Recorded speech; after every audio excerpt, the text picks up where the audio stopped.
plenário aprova substitutivo da Câmara que tipifica os crimes de importunação sexual e de divulgação de cenas de estupro.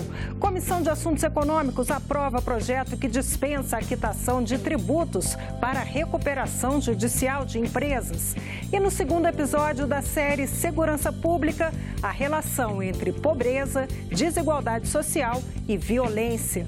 Destaques desta edição do Senado Notícias.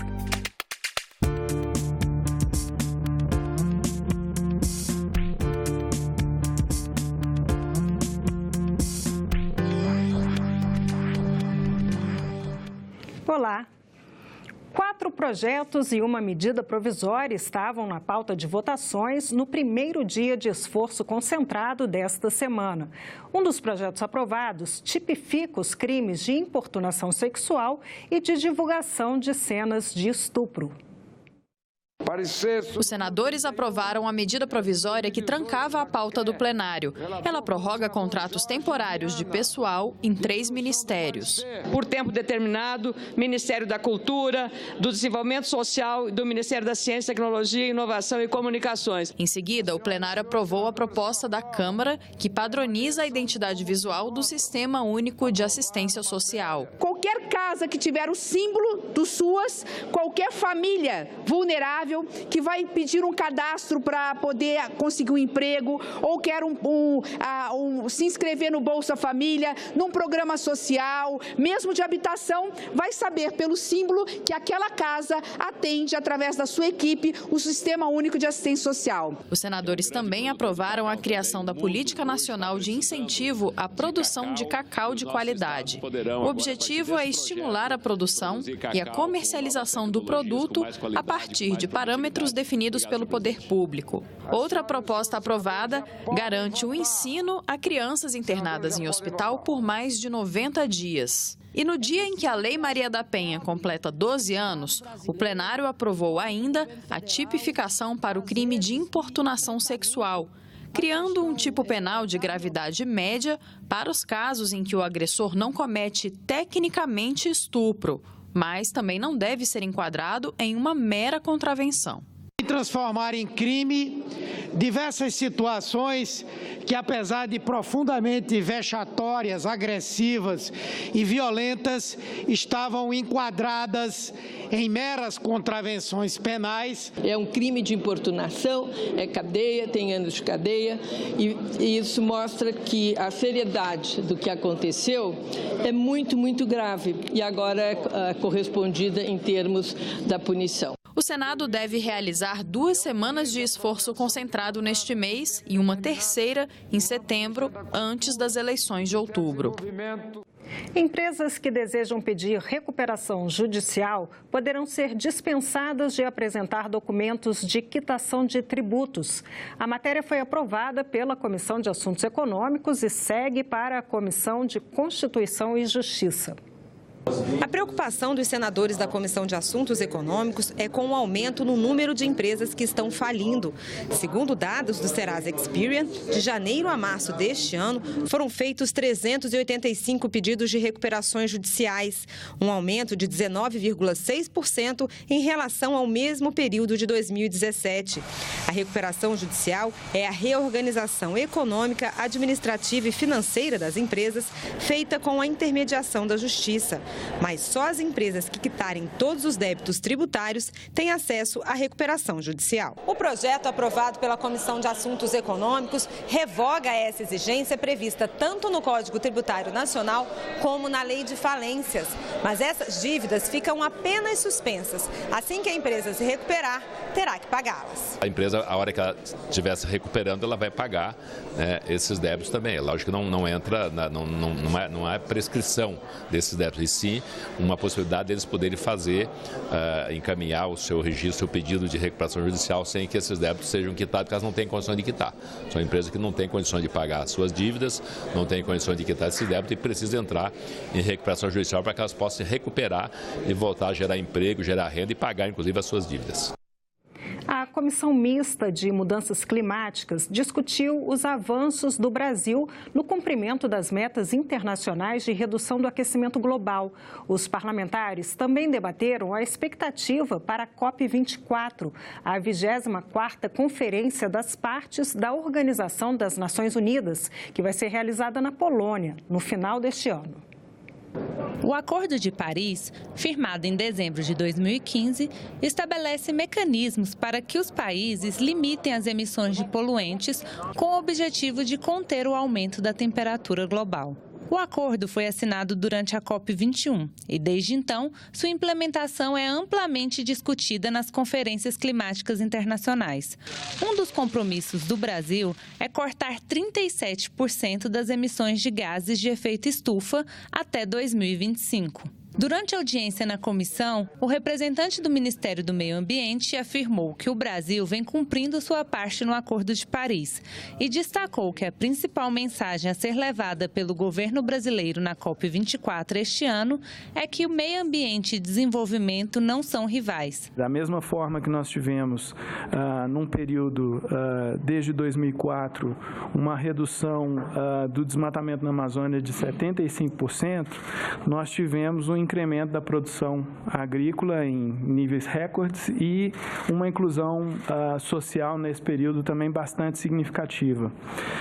Isso significa que o Brasil tem a mostrar que o modelo de desenvolvimento sustentável ele é real e praticável e necessário para que a gente realmente tenha condições específicas para combater os impactos adversos da mudança do clima e também frear os processos das causas. Apesar do comprometimento brasileiro, o coordenador do WWF Brasil ressaltou que a humanidade não está caminhando para o cumprimento dos compromissos de redução do aquecimento global.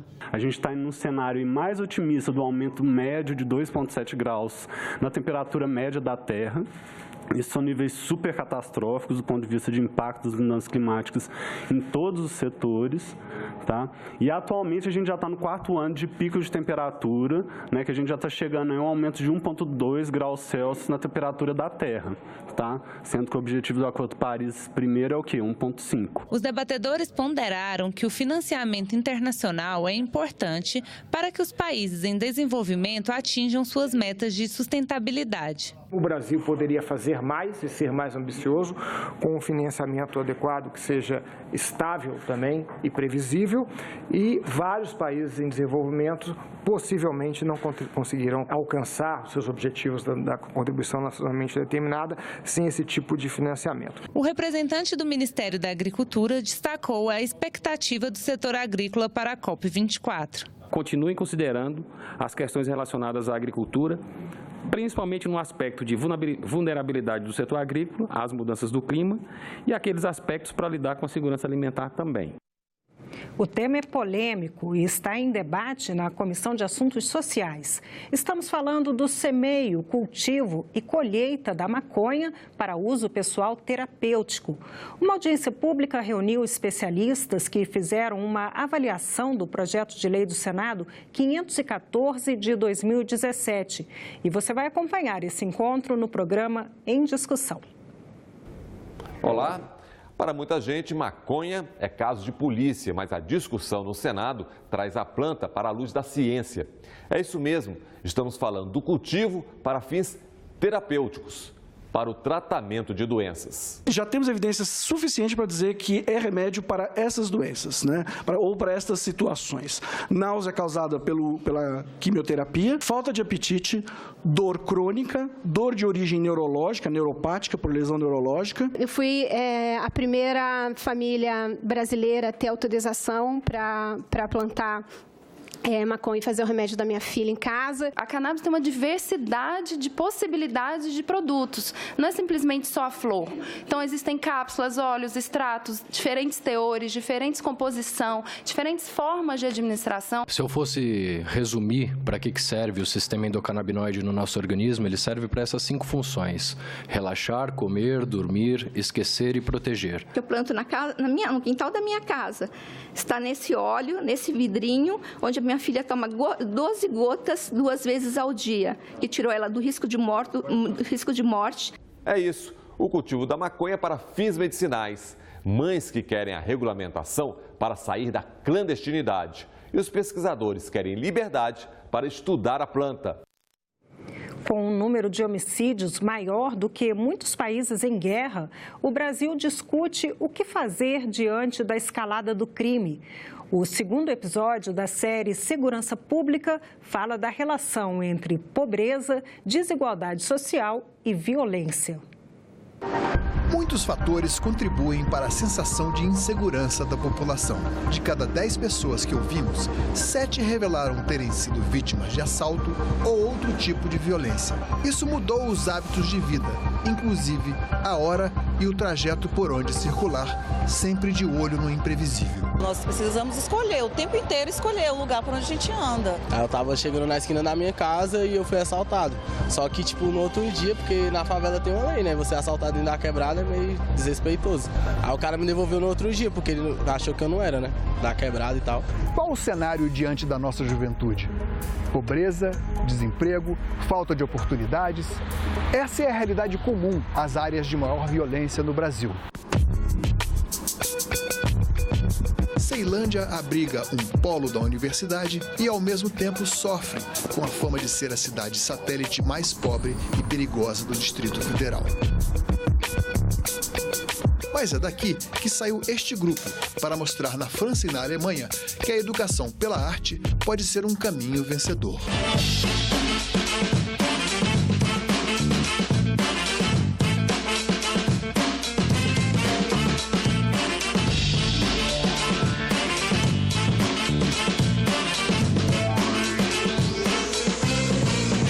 A dança, ela fez a gente sair da criminalidade. A gente sempre tenta conquistar todas as classes, né? Através da cultura hip hop. A galera que é da malandragem, eles veem isso como uma forma assim, cara, os caras não tá junto com a gente, os caras tá dançando, isso é importante pra caramba hoje. Pro hip hop não tem distinção de raça, cor, credo, idade.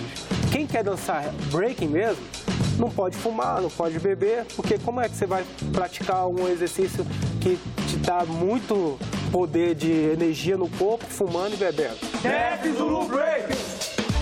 O Atlas da Violência mapeou os homicídios nos municípios acima de 100 mil habitantes e comparou os índices daqueles com as 10 menores taxas com os 10 que exibiram os maiores números de mortes violentas. Enquanto no primeiro grupo, a média de assassinatos a cada 100 mil residentes foi de 6,3, no segundo alcançou 103 a cada 100 mil. No grupo 1, o número de crianças pobres foi de 6,2%. No grupo 2, 25,2%. Nas cidades com menor violência, só 0,5% das pessoas não têm saneamento básico.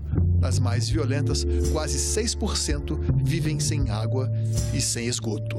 Para os estudiosos do problema, um outro fator que agrava a desigualdade é a baixa mobilidade social.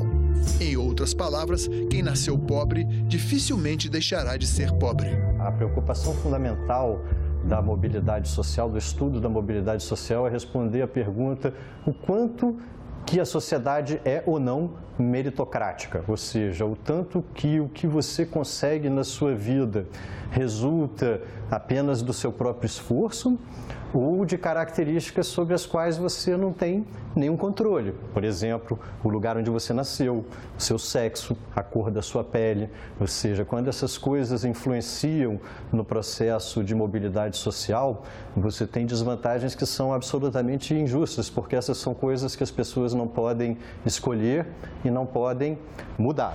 40% dos filhos de pais analfabetos recebem no máximo um salário mínimo por mês. Entre os filhos de pais universitários, só 4% têm salários tão baixos. Por outro lado, só 3% dos filhos de pais analfabetos ganham mais que 5 salários mínimos. Já entre os filhos de pais com curso superior, 46% recebem acima dessa faixa.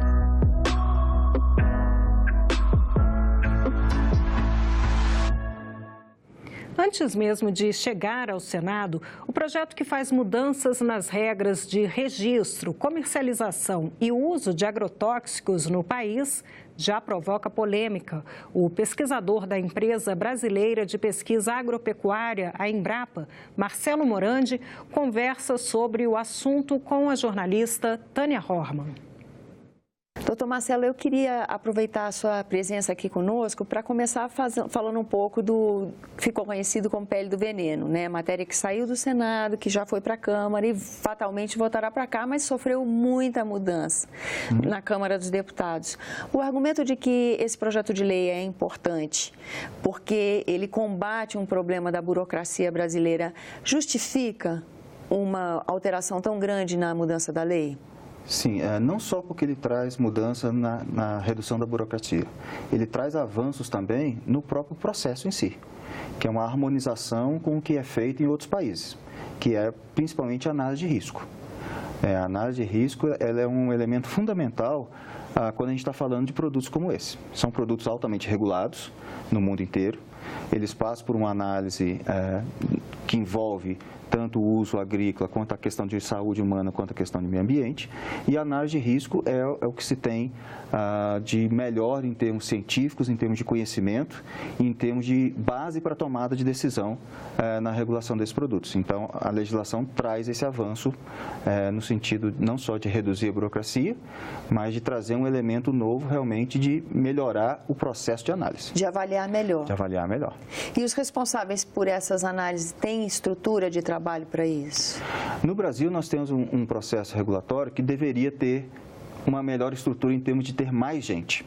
Porque nós somos um país que temos uma agricultura bastante importante, né?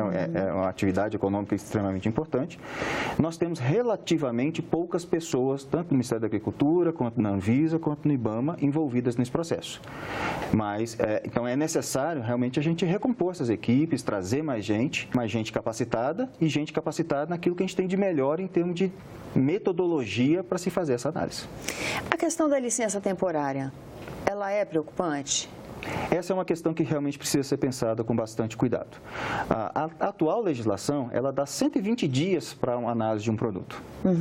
Né? Só que esse prazo não é respeitado. Não é respeitado exatamente por isso. Não tem uma estrutura suficiente para se conseguir fazer um registro de uma nova molécula em 120 dias. Né? A média nos principais países que tem um sistema estruturado de registro de produtos, vamos citar aqui principalmente Estados Unidos, Europa, né, que são dois grandes exemplos, esse período roda em torno de 2 anos. 2 anos, às vezes um pouco menos, às vezes um pouco mais. Vamos colocar em média 2 anos. Né? Então, quando até surgiu essa questão do prazo lá no PL, que dava 6 meses, depois passou para 1 ano, a gente questionou isso e falou, não, 1 ano está fora do padrão internacional. E realmente foi mudado no projeto de lei para 24 meses. 24 meses é um tempo suficiente para uma análise de um produto, de uma nova molécula, tendo todo o conjunto de estudos, todos os dados disponíveis e tendo a metodologia e a equipe capacitada para fazer. Porque não dá para a gente também ficar um longo período, como acontece hoje, de 4, 5 anos, para você colocar um novo produto no mercado a partir já de todos os estudos feitos. Quando a gente fala em 2 anos, são 2 anos após a entrega de todos os estudos exigidos. E, inclusive, com a possibilidade de qualquer um dos 3 órgãos falar, olha, está faltando uma informação aqui que eu preciso e vocês não me apresentaram. E aí a empresa que está solicitando registro vai ter que apresentar essa nova informação e o tempo para de contar. Tá certo. Então, são 2 anos de fato de análise. Quando tudo ocorrer no ideal... O ideal é isso. Aí em 2 anos. 2 anos de trabalho em análise mesmo, efetiva análise. Exatamente. Então, quando a gente fala, bom, se não registrou em 2 anos, então vai ter o registro temporário, a gente tem que tomar algum cuidado. Por que não aconteceu em 2 anos? É só por uma carência de pessoal que a gente tem que resolver? Ou teve algum outro problema? Né? Então, o ideal é que não se use esse registro temporário. O ideal, na verdade, é que não se tenha isso. Né? Mas é uma forma de se fazer cumprir o prazo. É uma forma até de se reestruturar esses 3 órgãos para que isso aconteça dentro desse prazo, que é um prazo razoável. Agora, a questão do agrotóxico, do uso de agrotóxico no Brasil. É difícil fazer um juízo de valor se você não é da área, né? Sim. O senhor, como pesquisador, o que poderia trazer para a gente de informação, de parâmetro, para que a gente possa formar um juízo de valor? Como é que é o uso de agrotóxico no nosso país, né? O Brasil é um grande usuário de agrotóxico, né? Porque é um grande player do negócio, da agricultura, né? Quando a gente fala, então, em quantidade utilizada, a gente tem que falar em quantidade versus aquilo que está sendo produzido, ou a área onde está sendo produzido. Então, se a gente for comparar o uso de agrotóxicos no Brasil por área, ou o uso de agrotóxicos no Brasil por produção, né, a gente está lá entre 8º e 13º, né, país em termos de uso de produtos. Então, o Japão usa 8 vezes mais a gente por hectare do que a gente. Isso é uma questão da quantidade. Outra coisa é a questão do bom uso, ou uso correto. Talvez, se a gente fizer, e a gente precisa, né, corrigir em alguns pontos, existem locais onde se há um uso errado, há o exagero do uso, ou há um uso sem a recomendação técnica adequada. Nós temos o receituário agronômico, que é equivalente à receita que você pega do médico para ir comprar um antibiótico. Você tem que ter um receituário agronômico assinado por um engenheiro agrônomo, falando qual é a dose, qual é a forma correta, quais são as medidas de segurança que você tem que adotar para fazer uma aplicação. Então, se utilizado dentro daquilo que se preconiza, dentro daquilo para qual os produtos foram registrados, da forma correta, são produtos de uso seguro. São produtos que são importantes dentro do manejo de pragas, dentro do processo de controle fitossanitário, né, para produção de qualquer tipo de alimento, qualquer tipo de material agrícola. Mas eles devem ser utilizados dentro de um conceito maior, que é o conceito que a gente chama de manejo integrado de pragas, que é eu olhar todas as possibilidades de controle e usar as ferramentas que eu preciso em cada situação. E entre elas, os agrotóxicos estão lá. É uma ferramenta importantíssima. Em que intensidade o uso de agrotóxico no Brasil impacta o meio ambiente? A gente estraga muito rio, a gente contamina muito solo no Brasil. Qual é o que vem em decorrência desse uso, né, para o meio ambiente? Se você usar correto, a contaminação é mínima, ou ela está dentro daquilo que é esperado. Acontece em casos como o do Japão, por exemplo, que o senhor disse que tem um uso bem mais intenso que o nosso. A preservação do meio ambiente é possível mesmo com um uso tão maior do que o nosso? Sim, é possível. É possível porque o agrotóxico ele só vai trazer contaminação se ele for mal utilizado. Então, se ele for utilizado acima da dose, se ele for utilizado em ambientes inapropriados, né? Então, por exemplo, próximo de um córrego de água, próximo de uma nascente, né, ou sem o cuidado devido, ou sem os equipamentos adequados para fazer aquela aplicação. Se se utilizar dentro daquilo que o produto foi registrado, dentro da dosagem, dentro da frequência correta, né, esses danos são mínimos, esses danos são plenamente, vamos dizer, aceitáveis no sentido do benefício que está trazendo. Eu gosto muito de fazer esse paralelo porque, por exemplo, quando você toma um antibiótico na saúde humana, você sabe que tem os efeitos colaterais. E toma a decisão de usar o medicamento. Porque o ganho que você vai trazer, a segurança que você vai trazer é muito maior do que um possível efeito colateral. Que normalmente só acontece se for utilizado de forma inadequada, né? Ou mesmo que aconteça algum efeito colateral, é um efeito colateral esperado e um efeito colateral que está dentro daquilo que está previsto na análise de risco. Né? Então, assim, é difícil falar assim, não tem impacto nenhum. Impacto, sempre todas tem. As nossas ações têm. Né? Inclusive, o uso de agrotóxicos pode ter. Só que esse impacto ele pode ser tão minimizado que ele não é um problema para nós. Então, e a questão do alimento orgânico, que é tão valorizado, né? Não podemos registrar esse uso do agrotóxico no alimento que não é orgânico como um impacto para a saúde humana? Qual é, na perspectiva do senhor pesquisador da Embrapa, o valor de um alimento orgânico para o outro? Até que ponto tem um mito em relação ao alimento orgânico? Se existem técnicas para cultivo deles que efetivamente não usam nenhum tipo. Como é que é essa história? A gente tem uma impressão errada desse tema? O alimento orgânico, a agricultura orgânica é um modelo de agricultura dentro de um conjunto maior de modelos de agricultura que tem um papel extremamente importante. né? Inclusive, eu trabalhei muitos anos com agricultura orgânica, fui instrutor de curso de agricultura orgânica, né? Mas não dá para a gente pensar que a agricultura orgânica é o único modelo sustentável e é o único modelo que vai atender a todo o conjunto de diversidade de situações existentes. Então, ela tem um papel muito importante, ela tem que ser incentivada, ela é incentivada, nós temos legislação própria, nós temos mecanismos de certificação e tudo mais que incentiva a agricultura orgânica, mas ela sozinha não é suficiente para atender a toda a demanda, ou todos os tipos de demanda diferentes, né? Então, você tem alguns produtos de produção orgânica que são muito, realmente, assim, a agricultura orgânica atende muito bem esse nicho. Outras situações, a agricultura orgânica vai ter dificuldade de atender esse nicho. Agora, quando a gente fala de um produto bem produzido, seguindo tudo aquilo que se espera dentro do manejo correto da cultura, com toda a assistência técnica, mesmo que seja na agricultura convencional, ele é tão seguro quanto um produto orgânico. Já temos algumas culturas com certificação no Brasil, por exemplo, o morango, nós já temos certificação no Brasil, a maçã, nós já temos... E eram dois produtos muito sujeitos a agrotóxico. Então, né? São sistemas de produção convencional que se utilizam do conjunto todo de ferramentas disponíveis, entre eles os agrotóxicos, mas dentro daquilo que se espera. Então, são produtos seguros para alimentação. Como é que é a pesquisa da Embrapa nesse sentido? A gente desenvolve produtos nossos, agrotóxicos mais adaptados ao que a gente faz? Tem uma preocupação em cada vez? Qual é a linha de pesquisa da Embrapa? Uma preocupação em cada vez produzir menos com agrotóxico e mais prioridade para o orgânico? Como é que é?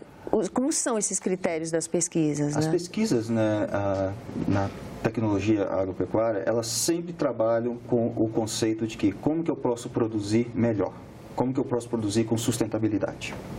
Independente de eu estar no modelo orgânico ou no modelo convencional. Todos eles dependem de tecnologia para que sejam sustentáveis. Né?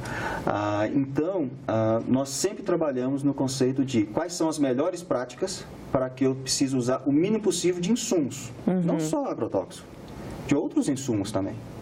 Seja ele na agricultura orgânica, seja ele na agricultura convencional. A agricultura orgânica ela tem um conceito de se utilizar insumos locais, de insumos da própria propriedade, né, ou do entorno, do contexto. Por isso, até mesmo, ela tem uma limitação geográfica, ela tem uma limitação de espaço e de escala. Quando eu falo, não, vamos transformar toda a agricultura brasileira em agricultura orgânica, eu não consigo, porque eu não tenho condições de ter essa escala no formato atual que nós temos. E para todas as culturas que nós produzimos. Para algumas, nós temos plena convicção de que é possível se produzir 100% de algumas culturas em sistema orgânico para atender. É mesmo o que, por exemplo? Por exemplo, eu não preciso, algumas hortaliças, eu posso produzir, algumas frutas, eu posso produzir em sistemas orgânicos ou em sistemas sustentáveis muito próximos do orgânico. Porque o orgânico também você tem uma multiplicidade de formas. Não é um processo único. Porque ele depende muito das condições locais, ele depende das condições geográficas que você está colocado. Né? Então, tem algumas culturas que nós conseguimos, ou com sistemas orgânicos, ou com sistemas agroecológicos, ou com sistemas onde eu posso usar só produtos biológicos e outros, eu consigo produzir algumas culturas em uma determinada escala. Né? Mas isso não é suficiente para abarcar toda a necessidade ou todo o processo agrícola. Então, a gente tem que entender que são processos diferentes de produção que não são antagônicos, mas que podem conviver. Tem alguns princípios diferentes entre eles. E esses princípios têm que ser respeitados entre eles. Em comum, eles têm a preocupação com o abastecimento, por exemplo, né? Não só com o abastecimento, como com a qualidade. Também. Ninguém quer vender. Então, assim, eu até às vezes me incomodo com alguns apelidos, né, que os nossos projetos de lei ganham, por exemplo, como esse, o PL do veneno, porque isso não contribui para o debate. Isso, na verdade, só causa uma distorção no entendimento do público do que a gente está tratando. Então, os agrotóxicos são produtos que têm toxicidade? Sim, são. Tem que ter critério para importar? Exatamente. Tem, que é a questão do registro. Exatamente. Se eles forem corretamente registrados e corretamente utilizados, são produtos seguros. Se for usado dentro desse conceito. Se for mal utilizado, realmente vai trazer problema de contaminação, vai trazer problema diverso. De saúde, inclusive. Exatamente. Professor, foi muito bom ter a sua presença aqui conosco. Muito obrigada. Obrigado, Zé. E nós ficamos por aqui. Você pode rever as reportagens desta edição na nossa página na internet, senado.leg.br/tv. Muito obrigada pela companhia. Continue sintonizado aqui na TV Senado.